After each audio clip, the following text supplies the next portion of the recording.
Ing di takastak da kanuring broiler chicken kareng poultry ing maging sangkana ning pamagtas ning presyo ning karning manok.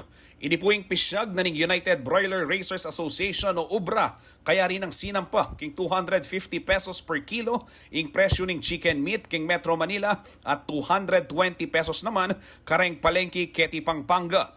Agpang paking UBRA may mawas lakano talagang sesesen, deng racers bang kanitang makabawi kareng-karelang menga lugi, anyang menga labasang bulan. Kinumpirma na naman ini, ning kabalentamong i Marvin Miranda, meto nga magtindang kanining manok, king balen ning apalit.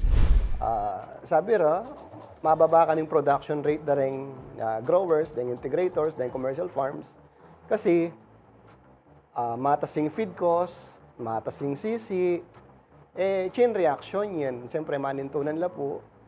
Karas na kining consumer, talagang matas siya. Like, minibata niya pang bula na po ning Mayo, niya talaga migbabaing presyo na ning manok.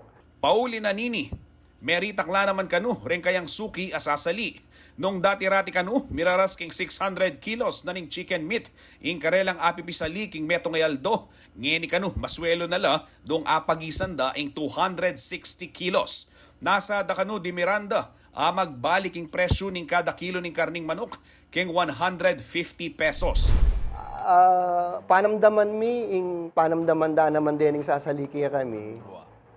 Especially nung daily wage earner ka mo, 450, 500 a day, sali kang 220, metong yung kilo, 5 ka anak, utang kay, sali ka nga 2 kilo nga, bias pati nga po, hanggang pamulog yan nakamakasali. Agpangpakang Miranda, maragulang kawalan karelang meat retailer, deng backyard racers, kabang kompetensya naman kanu, deng frozen imported chicken meat. Yung milyari, bala mo, monopolya, din na mo mga regular kumpanya, ilan na mo pong magdikta kaya katamo. So sana po, mika constant supply tamo na mababa, ngayon pong panahon na ng ghost month, Agosto.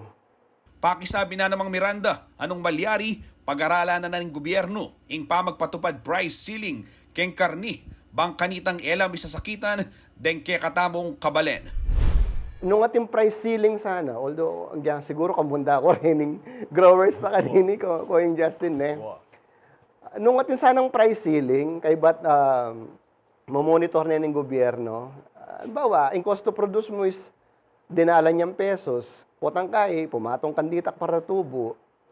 O, ikami man kanita, i-adjust mi kening pamamisali, kailangan ating kami muna mang price ceiling, banta, everybody happy nga napin. Ako po yung kaya kayong talasuyo, Justin Dizon, ating pusong makabalen.